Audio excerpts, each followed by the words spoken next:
I have two older brothers, this is about the middle one. Our parents divorced when I was very young due to our mother's insane jealousy. At first my dad was able to handle it, but when she started making comments about me wanting to be like his wife he had enough. She quickly rebounded with a guy with 2 kids and had shared custody for a while. But when my dad got remarried she went crazy, calling his new wife every horrible name and claiming he was cheating on her while they were married. I was always closer to my brothers and dad than my mom because she was always very mean to me. Long story short, my stepmom died in a bad car accident and my dad called her in the middle of the night letting her know he would pick us up earlier so we could attend the funeral, and she decided to take us on a fun trip to celebrate something.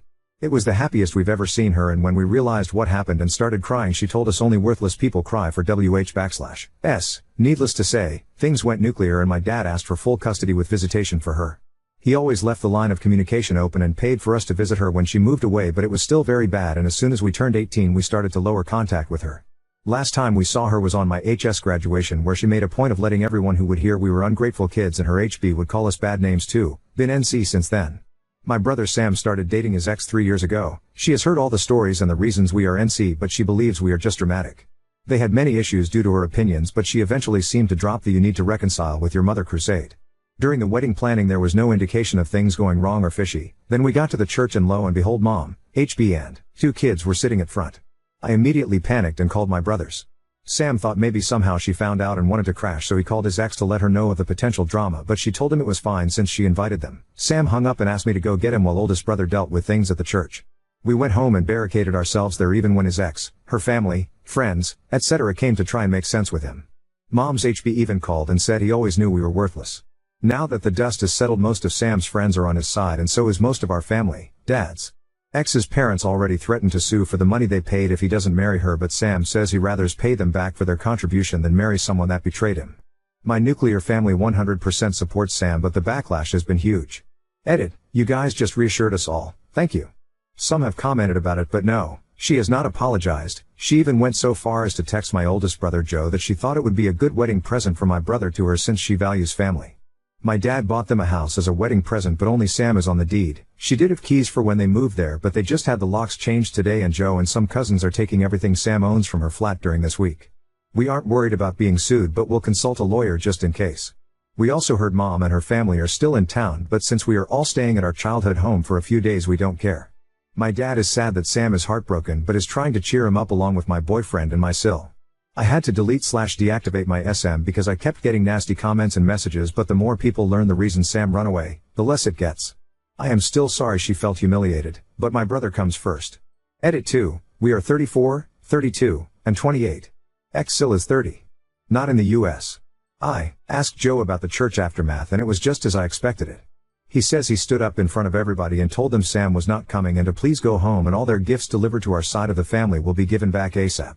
The ex was still outside the church when someone in her family informed her and she started screaming and crying and calling Sam nonstop. Mom tried to talk to Joe that didn't even look at her, and when she couldn't get a reaction out of him she started crying loudly and lamenting how horrible we are to her, and some people started consoling her. This is her MO, but Joe and his wife didn't care.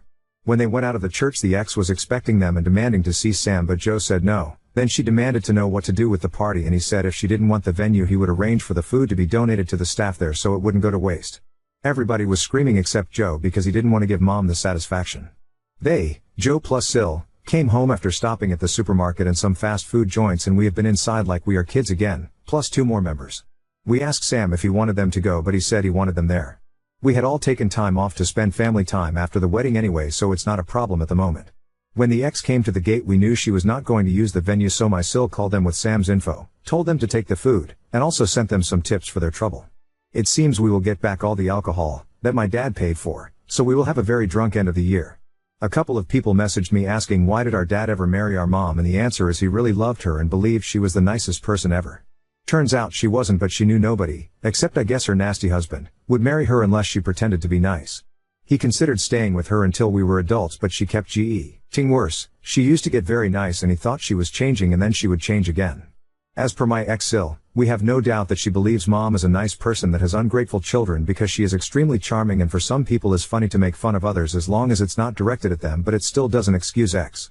The only person Sam gave an explanation was his boss who was at the church, but he is very understanding and was pretty shocked of what mom put us through since we are fairly adjusted happy people. Our dad said that it was a shock for all of us and we can stay home as long as we need. Sam is moving home for the time being. I showed my family the post and they are moved by your niceness, but Sam wants you all to know X wasn't showing any concerning behaviors and he truly believes she understood his upbringing. He agreed to talk to her and her parents today, but only if it's at our home and we are there to support him, so it's going to be an interesting visit. Update 1. I was wondering why Sam accepted the meeting after not even talking to her, but turns out she sent videos and photos of all his things on the floor to his best friend Tom and told him that Sam either talked to her or she would burn/destroy it all. Tom came to visit Sam, told him what happened, and they informed her they need access to the flat before anything happens. Tom, Joe, a couple of cousins, and my BF went and took his clothes, electronics, important paperwork. Sam said he didn't care about the rest and even made a little joke about them being the fastest moving crew he knew. The meeting was, for lack of a better word, a ridiculous event. She came with her parents and sisters, tried to talk to Sam alone, but when he didn't allow it, she just started talking.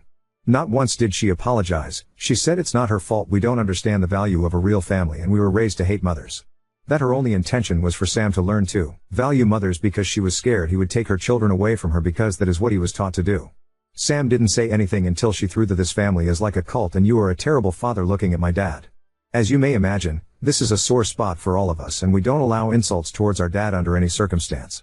Sam just unloaded about how she was a hateful liar. He was disgusted he ever touched even her hand. He was grateful to the universe that I am chronically early to everything. He told her staying with a cheating husband as her mom does is nothing to be proud about. He said she pretended to be nice just so he would marry her. Unloaded all the minor things that he was willing to overlook because he truly did love her, or at least who he thought she was. He said he would never forgive her for the hurt she caused his siblings, but he doesn't hate her because that would require him to spend energy thinking about her and she doesn't get that. At the end he said she had enough time to clear things, and since she has acted like a victim, he will be the one to let everybody know why he didn't show. It was brutal but cathartic and necessary for Sam. Her parents said nothing but were very red. She was crying. Her sisters attempted to defend her and their parents' relationship and were kind of expecting my whole family to argue too, but we didn't. Then Sam told his ex Phil he could sue if he wanted, but if he did, Sam would expose all his family's dirty laundry to the world and he doubts he wants that. Amazingly, the dad still argued Sam could try and make amends and marry his ex because they are not getting any younger and all families fight. I've never rolled my eyes harder. The rest of the meeting went about logistics for the return of the wedding gifts already received, stopping the harassment from their family, the cancellation and refund of the honeymoon, the changing of the locks. X just kept crying and trying to talk to Sam, but he was in business mode and didn't want anything from her. He only replied to her directly when she said she was keeping her engagement ring with nobody asked for it. They left without issues. When the booze was delivered, mom and husband sneaked through the gate when we opened it. She said she just wanted to talk to her babe fives and my dad asked her to leave. She kept screaming he raised us wrong and we just embarrassed her with our behavior. She couldn't believe we were such bad people and we should start making amends with her because we clearly lack maternal love. She got that right, and this was the pathetic result. At that point Joe went out and told her to leave since the police were on their way. She took it as an opportunity to cry since it's the first time in about a decade he talked to her and tried to sweet talk him into going to grab dinner with her and her husband. But Joe just told her to leave and the only news he ever wanted to hear related to her were the ones about her funeral so he could go celebrate. Cue hysterical crying and screaming from the husband demanding an apology and threatening to hit Joe. Dad and Joe went back inside and left them there until we saw they left and closed the gate. It is hard for some people to understand why we react like we do, but the things I wrote about our mother are just like the tip of the iceberg. Dad wasn't exactly proud of what Joe said, but he understood he needed to let it out and he was speaking for all of us. Maybe that makes us bad people, but we truly don't want to see this woman ever again. We are all going to have some family therapy besides our individual ones. Sam doesn't want the house anymore, but my dad says to take it slow and the first step is to mend his heart. We have had horror movies marathons and some Disney classics sprinkled here and there. We also had a drama bingo thing going on of all the things that could possibly happen because I guess we are truly dramatic after all. We love each other and we're raised to treat people well, but we can be petty when pushed. I also feel better knowing she humiliated herself, and while I wouldn't wish to be left at the church to anybody, I would do it again because I love my brother more than I feel bad for her. We will be going on a family trip eventually, but right now we will continue our staycation. To the person that said Joe is a hero, his siblings couldn't ask for a better brother and friend. We've read everything so far. Thank you for letting me vent. The awards, the PMS, I am sorry if my English was not up to the standards. Joe and Sam names are obviously fake, but Daniela, go fuck yourself. Little note, my brothers are reading your messages and comments. They want you to know we know how lucky we are. They appreciate the positivity, want you to know it gets better, those in the same boat, and you are all welcome to our cult. Update 2. First, more clarifications. Anyway, this week has been really chaotic. Those who said to be prepared for the pregnancy tactic were incredibly accurate. She posted it online. People were freaking out again and calling Sam asking him if it was true. Sam called her and asked that she deleted it. She continued claiming she was pregnant. He asked her to delete it and to come talk about it. She deleted it, met up with Sam, and somehow this crazy woman thought he wanted her back. I went with Sam. She was very happy until she saw me enter the place. She started crying. holding her stomach, and when Sam asked her if she really was pregnant she said yes and told him she didn't want her child to be from a broken family. Sam told her they were going to the doctor immediately to know for sure, and she cried even more, screaming he didn't trust her. Long story short, she isn't pregnant. But she posted Sam was forcing her to have an abortion and she was devastated.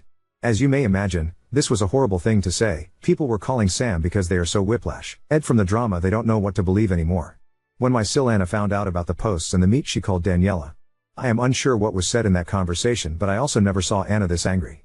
The posts are down, but Anna wrote an email with all relevant information including that Daniela was never pregnant and sent it to everybody in the wedding list. This morning we heard Daniela had a breakdown after leaving voicemails telling Sam if she couldn't be with him she wanted to die. This is another tactic straight out of our mother's playbook, and Sam simply called the police and told them what happened. Her family forced her into therapy and she is in observation right now. It brings us no pleasure that it came to this, but we don't want to get involved anymore. We are also changing our numbers, already requested it. Our mother emailed Anna threatening to sue her for defamation regarding the email blast, but we are not worried about it either. Anna's parents are amazing and they have made it perfectly clear they are on our side and 100% agree with the way she handled things. Joe was enraged, but Anna convinced him to let it go and simply move on. Mother's husband has been a peach as usual. Dad is considering a restraining order, but they are not great in our country. We did have a get-together at home yesterday and it was a lot of fun.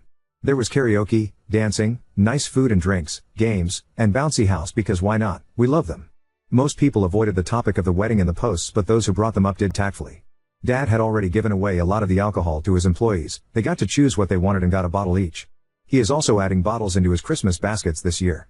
We are going to spend the holidays together and traveling. I told Sam about the new paint for the house, but he just doesn't want to live there. He will rent it. I made a joke about me simply eloping or not having a proper wedding to avoid drama, and Joe told me in no uncertain terms I get the biggest party ever if I choose to. So yeah, he is still the best. Update 3.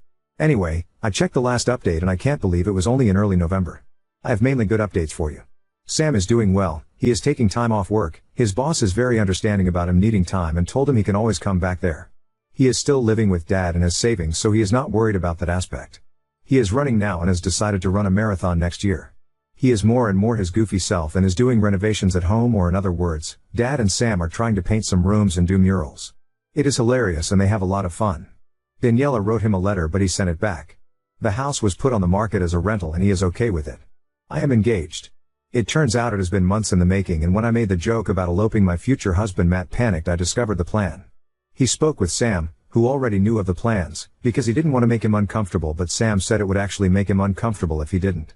He also spoke with Joe and my dad. My dad made him sweat when he asked for my hand, saying it was not his to give, but they say it was all in good fun. It happened earlier this month. I am very excited, but not as much as my dad. He says he wants to walk me down even if it is a civil wedding. While my news are amazing, I believe the other big news around are better. Joe and Anna have been on the adoption list for a while, and as of a couple weeks ago, Habema's baby. She is the most beautiful, sweet, best baby ever. The adoption is final, as it usually is in our country for newborn or almost newborn babies. We knew they wanted to adopt for a while, so when they told us about the baby being officially theirs, it was a lot of crying, but happy crying. Dad is in full grandpa mode, and even as bad as some things got his year, this is the best thing that happened to our family is years. Mom did learn about the baby and demanded an introduction. She has been served our version of an order of protection. She is never putting her eyes on her if we can help it. Those are the bad news. Due to the new COVID, we decided to stay home. Now with the new addition, we wouldn't travel, of course. We had a Christmas/welcome baby/baby shower/engagement small gathering last weekend, which Joe and niece didn't attend since she is too young, but they were there via Zoom. We all agreed to give Sam some goof gifts such as t-shirts, mugs, sweatshirts, etc. of Julia Roberts, since you know he is the runaway bride of the family. The reason Joe and I are considering moving is that we live in flats at the moment and we want to live in houses. We are still shaken up and we know we have work to do, but we know we have so much and we want to focus on that because the negative is in the minority. And no matter what happens, I'm always grateful for my family. I believe this will be the last update, folks. I know the last ones have been mainly drama-free, and might not be as exciting, but we aim for that. Now, second story. Boyfriend upset. I got lead in school musical and would have to act romantically with a close platonic friend, unsure how to navigate the situation. I, 16, F, have been a part of my school's theater company since I was in middle school. Theater means a lot to me, and it's given me a community of silly, talented, amazing people that make up my core friend group. While they would get all the leads for each show, both at our school and local community theaters, I never got anything higher than an ensemble part or a part with a few lines, and it always hurt me a lot because I would feel excluded. I've never let myself feel too discouraged by this, and I've been able to do a lot of behind-the-scenes stuff for shows I'm not a huge part of, like building sets, making props, and directing. This would always be super fun, but never as fun as being on stage and being a part of all the inside jokes my other friends would bring up outside of rehearsals, and this only added to me feeling excluded. Anyway, me and my friends all auditioned for a local teen production of Little Shop of Horrors last week, with 4 of us, including me, all auditioning for Audrey. We audition, and I think I do pretty well, but part of me knows I won't get the part. Well, yesterday, the cast list came out, and to my surprise, I got Audrey. I'm so excited and still buzzing over the fact that I finally have a lead, and one of my dream roles no less. All of my friends were extremely supportive and there was no tension among any of us over the results of the cast list, so I accepted the part right away before dancing around my room and going out for ice cream with my friends. When I got back, I texted my boyfriend of a year, 17, about the news, expecting congratulations and excitement, since he knows how big of a deal finally getting a lead is for me, but instead, he told me I should reject the part because I'd have to kiss the guy playing Seymour, and also generally act romantically around him on stage, and that makes him uncomfortable. The guy playing Seymour is one of my close friends I've known since 7th grade, and our relationship has always been purely platonic. He also has a boyfriend of his own. I can see how my boyfriend would be uncomfortable since I'd be acting romantically with someone who isn't him, and with someone I'm pretty close to. I told him I already accepted my part and he left me on read, and I don't really know how I'm feeling at the moment. I'm hurt because he hasn't congratulated me, but I feel bad for potentially hurting him and accepting the part without talking to him about how it would affect our relationship. Ida for accepting the part? Edit, I just realized that I wrote play in the title when Little Shop of Horrors is definitely a musical. When I say I've never been more ashamed of myself, I mean it wholeheartedly and I beg for forgiveness. Update 1. After a few hours of the post going up, I texted my boyfriend at the time to try and start a conversation about what was going on to no avail. When he picked me up from my house to take me to school the next day, he didn't say anything, and when we got to school, he parked and told me that he wanted to break up with me because I didn't seem to care that I had voluntarily signed up to be romantic with another guy without talking to him about it first. Never mind that this guy he's speaking of is gay and probably would rather eat moldy cheese off of a basketball court than make out with me, and never mind that his boyfriend was totally cool with it because it's acting and not a threat to his relationship. I tried explaining some of this to him, but he merely turned off the car, got out of the car and slammed the door. I was of course, upset because we had been dating for a year and up to this point, everything had been going great. But some of the comments have made me realize that by being blindsided, my boyfriend never believed I could achieve my dreams, and that's an automatic deal breaker for me. Also, he was a high school boyfriend, and I will most likely forget about him, but I will never forget the incredible experience working on this show has been. My current course of action is to completely ghost him and move on with my life, and then when he least expects it, I'll feed him to Audrey too, as some of you suggested. Opening night was last night, and it was one of the best fucking experiences of my entire life. Also, as a quick lil bonus, I'm currently dating the girl that's playing Chiffon and it's going great. We really bonded over the show and she's amazing. Overall, I'm very happy.